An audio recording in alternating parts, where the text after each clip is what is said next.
Hello friends, welcome to my channel. आज जो है वैल्यू एजुकेशन BEDS-V 101 के जो हैं यूनिट फर्स्ट के हम इम्पोर्टेंट क्वेश्चन करेंगे। 5 लॉन्ग इम्पोर्टेंट क्वेश्चन करेंगे। हर यूनिट से पाँच पाँच इम्पोर्टेंट क्वेश्चन करेंगे। अप्रोक्स 5 यूनिट है अपना।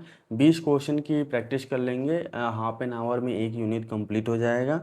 तो इसमें जो वैल्यू एजुकेशन जो है इसमें हम एथिक्स के बारे में देखते हैं कि एथिक्स जो है हमारे मोरालिटी कितनी इम्पोर्टेंट है। नैतिकता जो हमारा लाइफ में कितना इम्पोर्टेंट है, इससे क्या बेनिफिट हो सकता है, इससे क्या नुकसान हो सकता है, इसके बारे में हम सही से देखते हैं। तो क्वेश्चन को हम एनालाइज करेंगे। फर्स्ट क्वेश्चन जो है हमारा है, भारतीय समाज में विकृतियों पर चर्चा करें।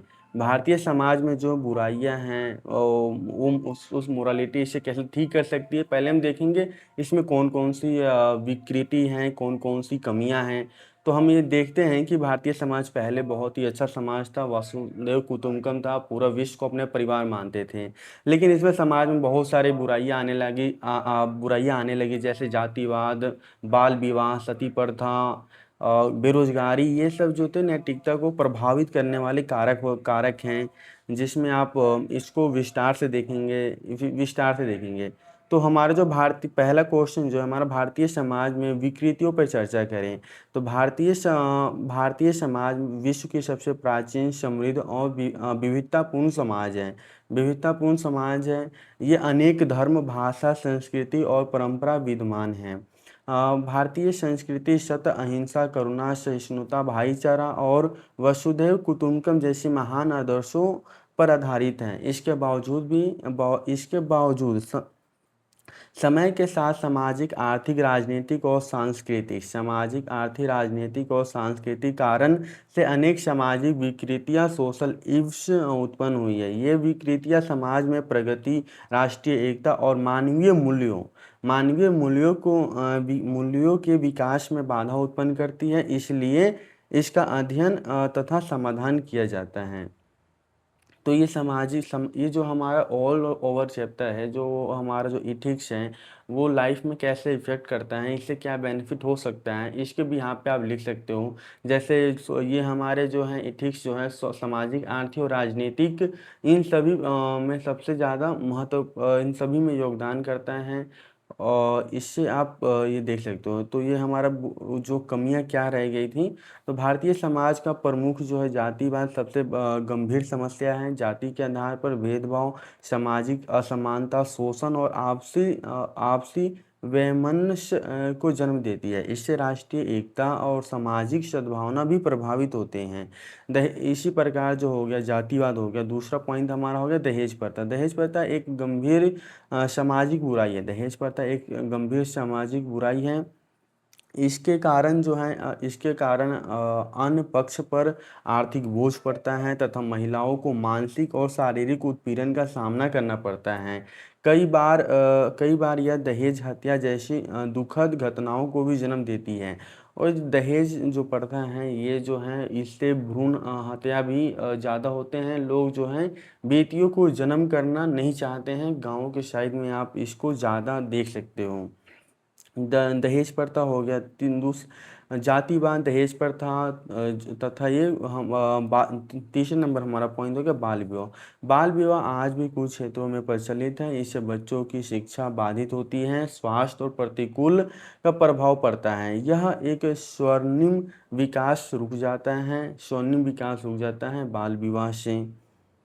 और तीसरा नेक्स्ट पॉइंट हमारा होगा लैंगिक असमानता। महिलाओं और पुरुषों में जो है भेदभाव जो होते हैं, ये लैंगिक असमानता में आ जाता है, जिससे रोजगार, संपत्ति, निर्णय लेने या समानता का अवसर नहीं मिल पाता है।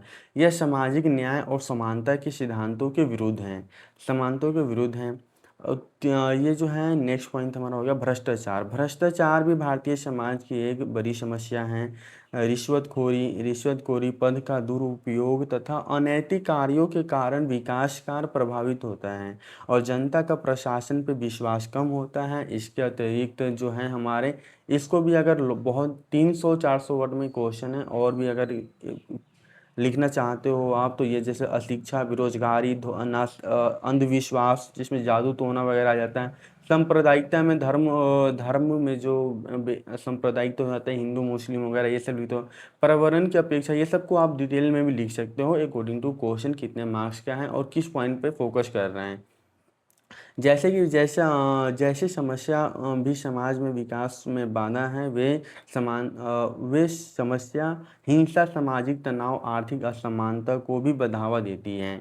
तो हम इसमें पॉइंट में देख लिए जो भारतीय समाज में विकृतियां में जो है पहले बहुत अच्छा था अभी ये हमारा जो हो गया जातिवाद हो गया, दहेज प्रथा हो गया, बाल विवाह हो गया, लैंगिक असमानता हो गया, भ्रष्टाचार हो गया, गरीबी हो गया, अंधविश्वास अंधविश्वास ये सब बहुत सारे पॉइंट हो गए जिसमें सामाजिक हो जाती है। तब इसको दूर करने के लिए क्या उपाय है? इसको दूर करने के लिए हमारा जो उपाय है वो वैल्यू एजुकेशन है, मूल्य शिक्षा है। इस सामाजिक विकृतियों को दूर करने के लिए मूल एजुकेशन के अंतर्गत आवश्यक है।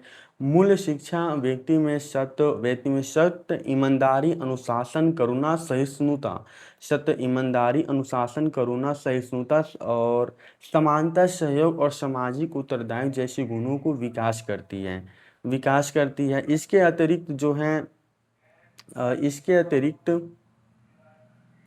इसके साथ गुणवत्तापूर्ण शिक्षा, महिलाओं को सशक्तिकरण, सामाजिक जागरूकता, वैज्ञानिक दृष्टिकोण, रोजगार का अवसर तथा कानून को प्रभावी पालन भी कर सकता है। परिवार, विद्यालय, समाज और सरकार मिलकर इन बुराइयों को विरुद्ध कार्य करती हैं। अगर क्वेश्चन आपसे पूछा जाता है मूल शिक्षा से क्या फ़ायदा हो सकता है, क्या बेनिफिट हो सकता है, तो आप ये जो पॉइंट आप देख रहे हो, ये ईमानदारी, सत्य, अहिंसा, इससे जो महिला अब ये सब जातिवाद ये सबको दूर किया जा सकता है। बाल विवाह ये सब जैसे समाज में जो कुरीतियाँ हैं इन सबको मूल शिक्षा के ग्रहण करके इन सभी को दूर किया जा सकता है। तो एक कंक्लूजन देख लेते हैं, क्वेश्चन का सारांश देख लेते हैं। भारतीय समाज में विकृतियां देश की प्रगति और सामाजिक सद्भावना के लिए गंभीर चुनौती हैं। इसका समाधान केवल कानूनी से नहीं बल्कि मूल शिक्षा, नैतिकता और जन जागरूकता और प्रत्येक नागरिकों की सक्रिय भागीदारी से संभव है। जब समाज में समानता, न्याय, मानवता, सहिष्णुता और पारस्परिक समानता की भावना विकसित होती है, तभी एक आदर्श, सफलतापूर्वक नैतिकता का विकास संभव है। तो फर्स्ट क्वेश्चन फ्रेंड्स हमारा हो गया, जिसमें हम जो भारत में जो हैं वो भारत में फर्स्ट क्वेश्चन जो भारत में नैतिकता की विकृतियों के बारे में हम विस्तार से देखे हैं, और इसको दूर करने के लिए और मूल शिक्षा, वैल्यू एजुकेशन की होना बहुत ही कंपल्सरी है। और कानून तो अपना काम करते रहेगा, लेकिन अच्छे से इसे ख़त्म करने के लिए मूल शिक्षा होना बहुत ही ज़रूरी है। सेकेंड नंबर हमारा पॉइंट है मूल शिक्षा के कुछ गतिविधियों का वर्णन करें। मूल शिक्षा के कुछ गतिविधियों का वर्णन करें। मूल शिक्षा की कुछ गतिविधियों का वर्णन करें, इसमें आ जाएगा मूल शिक्षा, जिसमें हम इसमें जो है पॉइंट हम देखेंगे मूल शिक्षा में कुछ गतिविधि। तो मूल शिक्षा हम कैसे प्रोवाइड कर सकते हैं, गतिविधियाँ ये जो है हम बचपन से प्रोवाइड कर सकते हैं। स्कूलों में जो है इसको शुरू से ही बच्चों को एक कहानियों के माध्यम से, जैसे पंचतंत्र की कहानियाँ, ये सब उसके माध्यम से सिखा सकते हैं। अनुशासन, प्रार्थना वगैरह ये सब कराते हैं। योग से हम करवा सकते, योग जो मानसिक को जो है वो स्वस्थ रखता है। इन सब के बारे में हम डिटेल से देखेंगे। तो मूल शिक्षा वह शिक्षा है जो व्यक्तियों में नैतिकता, सामाजिक, आध्यात्मिक और मानवीय गुणों के विकास करती है। मूल शिक्षा जो नैतिकता, सामाजिक, आध्यात्मिक गुणों को विकास करती है। इसका उद्देश्य विद्यार्थियों में सत्य, ईमानदारी, अनुशासन, करुणा, सहयोग, सहिष्णुता, राष्ट्र प्रेम तथा सामाजिक उत्तरदायित्व जैसे मूल्यों को विकास करती है। मूल शिक्षा को प्रभावी बनाने के लिए विद्यालयों एवं समाज के अनेक गतिविधियों आयोजित किया जाता है। जैसे कि आप देख सकते हो प्रार्थना सभा, विद्यालय में प्रार्थना सभा हो गया। विद्यालय में प्रार्थना सभा में प्रार्थना, राष्ट्रगान, प्रेरक विचारधारा, समाचार वाचन तथा नैतिक संदर्भों दिए जाते हैं, जिससे अनुशासन, आत्मविश्वास तथा सकारात्मक सोच की विकास होती है बच्चों में। प्रार्थना समय दूसरा हमारा पॉइंट हो गया। योग एवं ध्यान विभिन्न मानसिक शांति और आत्म संगम, एकाग्रता तथा स्वास्थ्य जीवन की प्रेरणा देती है। इससे धैर्य और आत्मविश्वास का भी विकास होता है। सामुदायिक सेवा तीसरा पॉइंट हो गया, सामुदायिक सेवा। स्वच्छता अभियान, वृक्षारोपण, रक्तदान, शिविर में सहयोग, वृद्धा आश्रम एवं अनाथालय की जैसी गतिविधियां विद्यार्थियों में सेवा, करुणा तथा सामाजिक उत्तरदायित्व की भावना उत्पन्न करती हैं। सामुदायिक सेवा, वृक्षारोपण वगैरह हो गया, ये सब योग दर्शन, प्रार्थना सभा। फोर्थ नंबर पॉइंट अपना हो गया सांस्कृतिक कार्यक्रम नाटक, भाषण, कविता, गीत, निष्ठा तथा वाद विवाद प्रतियोगिता के माध्यम से सहयोग, नेतृत्व, आत्मविश्वास जैसी सांस्कृतिक मूल्यों का विकास होता है। पांचवा नंबर हमारा पॉइंट हो गया राष्ट्रीय पर्वों का आयोजन। स्वतंत्रता दिवस, गणतंत्र दिवस, महात्मा गांधी जयंती तथा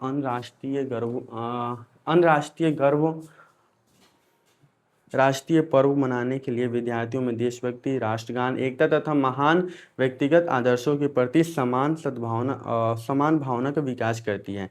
नैतिक कहानियाँ, पंचतंत्र की कहानी, अब्दुल कलाम जैसे महान व्यक्तियों की प्रेरणा, विद्यार्थियों की ईमानदारी और परिश्रम की जानकारी मिलती है। मतलब गतिविधि जो हो गया क्वेश्चन नंबर सेकंड पॉइंट में मूल शिक्षा से क्या होता है, जिससे मूल शिक्षा से हमारे अनुशासन, करुणा, सहयोग वगैरह ये सब जो है, राष्ट्र प्रेम, ये सब हमारे विकसित होती है। इसे विकसित करने के लिए हमें शुरू से ही ध्यान दिया जाना चाहिए, जैसे कि प्रार्थना सभा, स्कूलों में प्रार्थना कर योग एवं ध्यान से, सामुदायिक सेवा में स्वच्छता, रक्तदान वगैरह इन सब में पार्टिसिपेट करना चाहिए। सांस्कृतिक कार्यक्रम, राष्ट्रीय पर्वों का आयोजन, ये सब हो गया। इसके कंक्लूजन देखें तो इसका कंक्लूजन आपका हो गया, इन सारांश इसको देख लेते हैं। तो ये होगा निष्कर्षण। मूल शिक्षा की गतिविधि जो है, मूल शिक्षा की गतिविधि विद्यार्थियों में व्यक्तिगत तथा चरित्र निर्माण में महत्वपूर्ण भूमिका निभाती हैं। इसके माध्यम से केवल अच्छे विद्यार्थी ही नहीं बल्कि जिम्मेदार, संवेदनशील, अनुशासित तथा आदर्श नागरिक भी बनते हैं। इसलिए विद्यालय, परिवार और सामाजिक तीनों मिलकर मूल शिक्षा के जीवन का अभिन्न अंग है। 2 क्वेश्चन हो गए। तीसरा हमारा क्वेश्चन है हमारा, नैतिकता के विभिन्न सिद्धांतों का वर्णन कीजिए। नैतिकता के विभिन्न सिद्धांतों का वर्णन करिए। तो ये वाला नैतिकता जो है, ये आप कोई भी क्वेश्चन आता है, ये वाली पॉइंट जो है आप हर जगह सेम लिख सकते हो। नैतिकता वह व्यवस्था है जो मनुष्यों को सही और गलत, उचित, अनुचित तथा अच्छे और बुरे कार्यों में अंतर सिखाती है। नैतिकता का उद्देश्य व्यक्तियों और समाज में कल्याण के लिए आदर्श आचरण मार्गदर्शन करना है। विभिन्न दार्शनिक ने नैतिकता के अनेक सिद्धांतों को प्रस्तुत किया है। तो पहला नंबर पॉइंट है हमारा कर्तव्यवाद। कर्तव्यवाद हो गया, इस सिद्धांत के अनुसार व्यक्ति अपने कर्तव्यों का पालन करना चाहिए, चाहे उसमें लाभ हो या हानि हो। नैतिकता के आधार पर कर्तव्य है, परिणाम नहीं। कर्तव्य होना चाहिए, परिणाम नहीं। यह सिद्धांत ईमानदारी, सत्य और अनुशासन पर बल देता है। जैसे कोई कंपनी है, उसको बेनिफिट नहीं हो रहा है तो ये नहीं कि कंपनी बंद कर दो, उसको ये सोचना चाहिए इससे कितने लोगों को रोजगार मिला है। चलो कुछ टाइम के लिए फ़ायदा नहीं हो रहा है, लेकिन उससे मोरलिटी खोनी नहीं चाहिए, कर्तव्य अपना होना नहीं चाहिए। दूसरा नंबर हमारा हो गया उपयोगिता। इस सिद्धांत के अनुसार वही कार्य नैतिक है जो अधिक से अधिक लोगों को अधिकतम कल्याण दे, अर्थात समाज के अधिकतम हितों को प्राथमिकता दी जाती हो। उपयोगितावाद। तीसरा नंबर जो पॉइंट है हमारा वो है सद्गुण सिद्धांत। सद्गुण सिद्धांत। इस सिद्धांत के अनुसार नैतिकता के आधार पर व्यक्तियों का चरित्र और सद्गुण है। सत्य, दया, करुणा, ईमानदारी, धैर्य और आत्मसंगम जैसी गुण व्यक्तियों को नैतिक बनाते हैं। फोर्थ नंबर पॉइंट हो गया हमारा अधिकार सिद्धांत। इस सिद्धांत के अनुसार प्रत्येक व्यक्ति जीवन, स्वतंत्र, समानता तथा सम्मान का अधिकार है। किसी भी अधिकारियों का उल्लंघन करना अनैतिक माना जाता है। पांचवा नंबर पॉइंट हो गया, इस सिद्धांत के अनुसार समानता, निष्पक्षता और न्याय पर बल दिया जाता है। सभी व्यक्तियों के साथ बिना किसी भेदभाव का समान रूप से वो करना चाहिए। तो क्वेश्चन हमारा था नैतिकता के विभिन्न सिद्धांतों को वर्णन करिए। तो पहले हमने नैतिकता का डेफिनेशन देख लिया, जो हमारा था गलत हो या सही, उचित अनुचित, अच्छे बुरे, क्यों ये बताता है कि क्या सही है क्या गलत है, कि क्या वो चीज़ है जो समाज में अधिकतम शांति दे सकता है, समाज का अधिकतम कल्याण हो सकता है। नैतिकता का मतलब यही है। उसमें ये हो गया हमारा कर्तव्यवाद, उपयोगितावाद, ये सब सिद्धांत हैं हमारे। सद्गुण सिद्धांत, अधिकार सिद्धांत और न्याय सिद्धांत, इन सब के बारे में थोड़े से पॉइंट हम देख लिए हैं। 6 नंबर पॉइंट है भारतीय दर्शन में सत्य, अहिंसा, करुणा, सेवा, धर्म, त्याग और परोपकार को नीति जीवन पर आधारित माना जाता है। महात्मा गांधी सत्य और अहिंसा को सर्वोच्च नीति का मूल बताया है। कंक्लूजन हमारा हो गया नैतिकता में विभिन्न सिद्धांत व्यक्ति को सही निर्णय लेना और आदर्श जीवन जीने का प्रेरणा देते हैं। कर्तव्यों, सद्गुण, न्याय, अधिकार और लोक कल्याण पर आधारित सिद्धांतों को समाज में शांति, समानता, सहयोग और मानवता स्थापित करते हैं।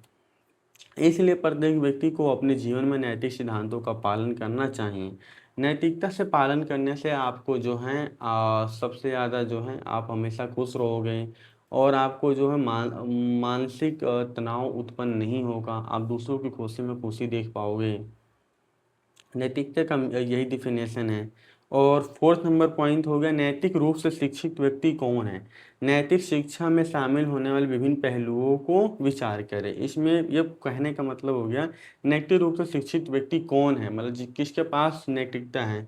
तो नैतिकता वो है कि जैसे आप कोई आप गाड़ी पे चल लो, कहीं एक्सीडेंट हो जाता है, तो आप नैतिकता आपके अंदर होगा तो आप उसको जो है उस टाइम पे उसको हॉस्पिटल पहुंचा दोगे। बल्कि आप ये नहीं सोचोगे कि ये हॉस्पिटल पहुंचाएंगे तो पुलिस क्या पूछेगी, हमारा टाइम वेस्ट हो जाएगा।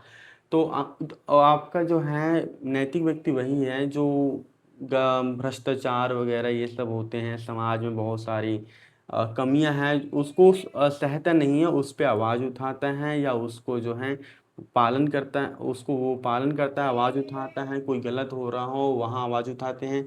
नैतिक रूप से वही व्यक्ति हैं जो समाज के कल्याण के प्रति अपनी जो कर्तव्य है उसका सहयोग और बढ़ावा देता है। ऐसा नहीं कि वो चुपचाप अपना काम करता है, जो हो रहा है होने देता है, वो नैतिक व्यक्ति का उदाहरण नहीं है। तो नैतिक रूप से शिक्षित व्यक्ति वह होता है जो सत्य, ईमानदारी, अनुशासन, करुणा, सहिष्णुता, न्याय, जिम्मेदारी तथा मानवता जैसी मानवता जैसे मूल्य। ऐसे व्यक्तियों को केवल सही या गलत का ज्ञान नहीं रखना चाहिए, बल्कि अपने व्यवहार में उन मूल्यों को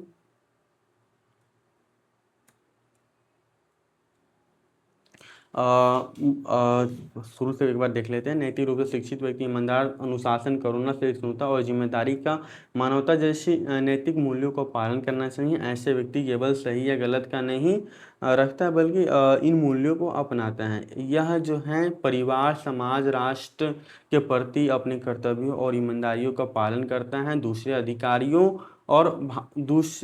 के अधिकार और भावनाओं को भी सम्मान करते हैं।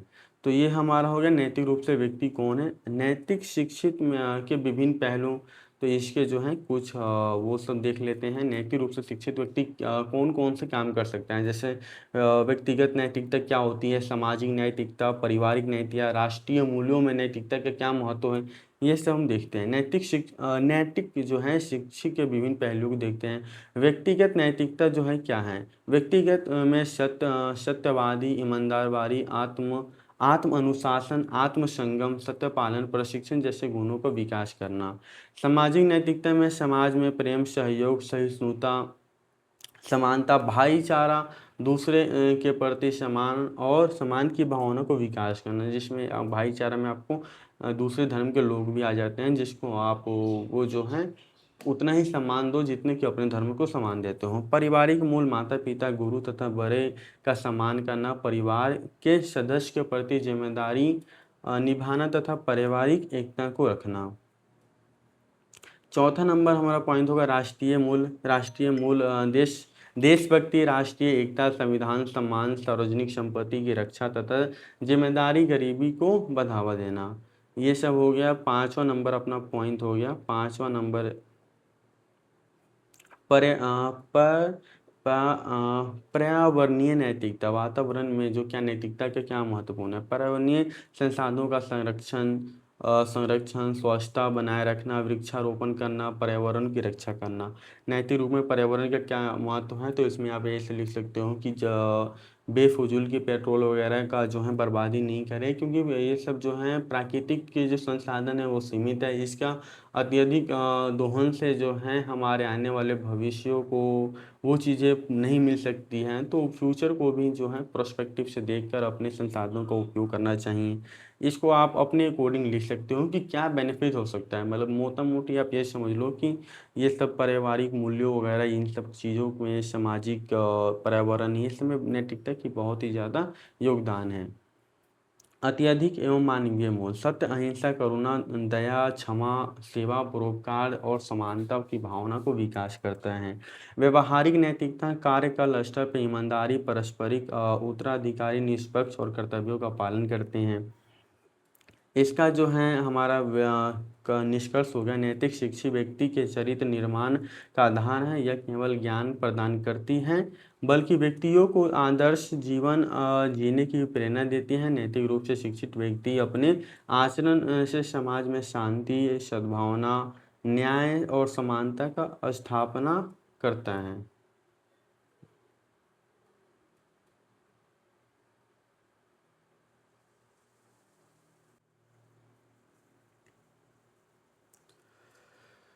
ये जो है कुछ दिक्कत आ गई थी। नैतिक रूप से शिक्षित व्यक्ति अपने आचरण, समाज, शांति, सद्भावना को न्याय और मानवता की स्थापना में महत्वपूर्ण योगदान देता है। इसलिए प्रत्येक व्यक्ति अपने जीवन की नैतिकता में शिक्षा में विशेष महत्व देता है। तो ये जो अपने 4 क्वेश्चन हो गए, ये लास्ट क्वेश्चन है, 5 मिनट में ये भी ख़त्म हो जाएगा। तो यूनिट फर्स्ट कंप्लीट हो जाएगा। ऐसे 5 यूनिट है, 4 यूनिट के 4 हाफ एन आवर के वीडियो और बनेंगे, जिसमें 5 इंपॉर्टेंट क्वेश्चन कवर किए जाएंगे। जो एग्ज़ाम में 100% आपको आएगा ही आएगा। इसका PDF आपको डाउनलोड करने के लिए टेलीग्राम ग्रुप ज्वाइन कर लीजिएगा। लिंक आपको वीडियो के डिस्क्रिप्शन में मिल जाएगा। अगर कोई इश्यू होता है तो कमेंट कर देना, आपको रिप्लाई मिल जाएगा विथ इन 24 आवर्स। तो 5वां नंबर पॉइंट है, शिक्षा में लोकतंत्र की भूमिका पर प्रकाश डालें। शिक्षा में लोकतंत्र की भूमिका पर प्रकाश डालें। ये जो लोकतंत्र एक ऐसी शासन व्यवस्था है जिसमें जनता सर्वोच्च होती है और प्रत्येक नागरिकों को समान अधिकार, स्वतंत्रता और अपने विचारों को व्यक्त करने के लिए अवसर प्राप्त होते हैं। शिक्षा और लोकतंत्र एक दूसरे के पूरक हैं। लोकतंत्र की सफलता शिक्षित, जागरूकता और जिम्मेदारी नागरिकों पर निर्भर करती है। इसलिए शिक्षा का उद्देश्य केवल ज्ञान देना नहीं बल्कि लोकतांत्रिक मूल्यों को विकास भी करना है। शिक्षा जो है शिक्षा में जो है लोकतंत्र की महत्वपूर्ण भूमिका निम्नलिखित है। पहला हो गया समान अवसर प्रदान करना। समान अवसर प्रदान करना, लोकतांत्रिक शिक्षा सभी विद्यार्थियों को जाति, धर्म, लिंग, भाषा और आर्थिक स्थिति के ऊपर उठकर समान शिक्षा प्रदान करता है। दूसरा हो गया लोकतांत्रिक मूल्यों का विकास। शिक्षा में के माध्यम से स्वतंत्रता, समानता, बंधुता, न्याय, सहिष्णुता, सहयोग और मानव अधिकारों जैसे लोकतांत्रिक मूल्यों का विकास विकास होता है। तो हम ये सब जो है मूल सिद्धांत वैल्यू एजुकेशन के माध्यम से ही हम देख पाते हैं, जिसका जो हम अगर लोकतंत्र में भी देखें तो इसका डायरेक्ट इफेक्ट वहाँ पे हो रहा है, समानता ये सब जो है। लेकिन आजकल इतने जो है सही से पालन नहीं हो पाता। आजकल चुनाव वगैरह सिर्फ धर्म जाति वगैरह के नाम पे ही लड़ा जा रहा है, अगर ये लाइफ में देखें तो। तीसरा नंबर पॉइंट हमारा अपना हो गया, लोकतंत्र शिक्षा विद्यार्थियों में संविधान के प्रति कानून का पालन करना, कानून का पालन, मतदान का महत्व तथा सामाजिक और राष्ट्रीय उत्तरदायित्व की भावना को विकास करती है। वैचारिक अभिव्यक्ति की स्वतंत्रता, विद्यालय में वाद विवाद, समूह चर्चा, विभिन्न गतिविधियों के माध्यम से विद्यार्थियों को अपने विचार स्वतंत्रता के रूप में व्यक्त करने का अवसर मिलता है। इससे इससे जो विश्वास और तार्किक सोच में विकास होती है। पांचवा नंबर पॉइंट हो गया सामाजिक समानता और राष्ट्रीय एकता। सामाजिक समानता और राष्ट्रीय एकता, लोकतांत्रिक शिक्षा भेदभाव, जातिवाद, सांप्रदायिक को कम करने में सहायता प्रदान करता है तथा सभी नागरिकों को समान और राष्ट्रीय एकता की भावना को विकास करती है। 6 नंबर पॉइंट हो गया नैतिकता में सहभागिता एवं विकास। विद्यालय में विभिन्न सामाजिक, छात्र, राष्ट्रीय खेल, सांस्कृतिक कार्यक्रमों को विद्यार्थियों के नेतृत्व, सहयोग तथा निर्णय में योगदान में विकास होती है। निष्कर्षण हो गया, लोकतंत्र की सफलता के लिए गुणवत्तापूर्ण शिक्षा अत्यंत आवश्यक है। शिक्षा नागरिकों की जागरूकता, जिम्मेदारी और सहिष्णुता और नैतिकता बनाते हैं। इससे लोकतांत्रिक मूल्यों को विकास करती हैं। इसलिए शिक्षा को लोकतंत्र का आधारशिला माना जाता है, क्योंकि शिक्षित समाज सशक्त और सफलतापूर्वक प्रगतिशील राष्ट्र का निर्माण करती हैं। तो ये 5 क्वेश्चन हम पढ़े हैं। फर्स्ट क्वेश्चन जो अपना था वो भारतीय समाज में विकृतियों के बारे में हम चर्चा कर रहे थे, जिसमें समाज, दहेज प्रथा, बाल विवाह, ये सब जो है भ्रष्टाचार वगैरह ये सब के बारे में देखे। तो इन सबको दूर करने के लिए मूल शिक्षा क्या इंपॉर्टेंट है, जिसमें सदका, ईमानदार, अनुशासन, करुणा की भावना जो है ये मूल शिक्षा में प्रोवाइड किया जाता है। दूसरा नंबर क्वेश्चन हो गया मूल शिक्षा की कुछ गतिविधि। मूल शिक्षा की कुछ गतिविधि जो है वो स्कूलों में जो मूल शिक्षा की गतिविधि कहाँ से क्या दिया जाता है, चाहे क्या गतिविधि क्या है। पहला प्रार्थना सभा, योग दर्शन, सामुदायिक सेवा, सांस्कृतिक कार्यक्रम, राष्ट्रीय पर्वों में ये सब कहानियों वगैरह के माध्यम से नैतिकता की जो गतिविधि होती है उस डेवलप किया जाता है। अच्छा, वो हो गया। तीसरा नंबर पॉइंट हो गया नैतिक के विभिन्न सिद्धांतों का वर्णन कीजिए। नैतिकता के विभिन्न सिद्धांतों में नैतिकता कहाँ कहाँ प्रभावित करता है, सिद्धांत क्या है। तो समाज, परिवार, पर्यावरण, अपने कर्तव्य, उपयोगितावाद, ये सब जो है अधिकार क्या सा है, जिसमें जो है वो नेक्स्ट वो बता दिया मैंने। नैतिकता विभिन्न सिद्धांतों का वर्णन करें। उपयोगितावाद, सद्गुण सिद्धांत, अधिकार सिद्धांत, न्याय सिद्धांत, ये सब हो गया।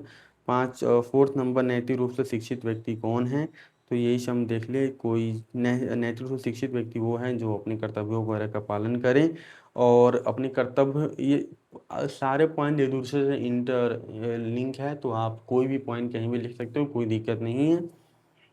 सामाजिक नैतिकता क्या होती है, सामाजिक में नैतिकता बहुत ज़रूरी है। पारिवारिक या ऐसे भी कहीं चल रहे हो तो एक्सीडेंट वगैरह हो जाता है, तो इन सब के बारे में लगभग 30 से 40 वर्ड में आप ऐसे भी लिख सकते हो। राष्ट्रीय मूल, पर्यावरणीय नैतिकता, ये सब आपका हो गया।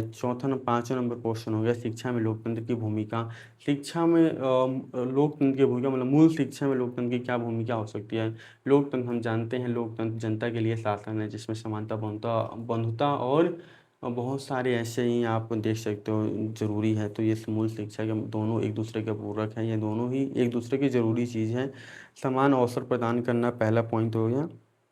दूसरा पॉइंट हो गया लोकतांत्रिक मूल्यों का विकास। तीसरा हो गया जिम्मेदार नागरिक का निर्माण करती है ये। विचार एवं अभिव्यक्ति की स्वतंत्रता, सामाजिक समानता एवं पांचवा सामाजिक समानता एवं राष्ट्रीय एकता, नैतिकता एवं सहभागिता, ये सबका पॉइंट हो गया। तो फर्स्ट यूनिट अपना कंप्लीट हो गया है। 4 यूनिट की वीडियो आपको 2-4 घंटे में सेकेंड और थर्ड यूनिट से शाम तक आपको आ जाएगा। तो वीडियो अच्छी लगे तो वीडियो को लाइक कर देना, चैनल को सब्सक्राइब करना नहीं भूलना। Thank you friends. PDF आप इसको डिस्क्रिप्शन में मिल जाएगा, टेलीग्राम ग्रुप लिंक ज्वाइन कर लीजिए।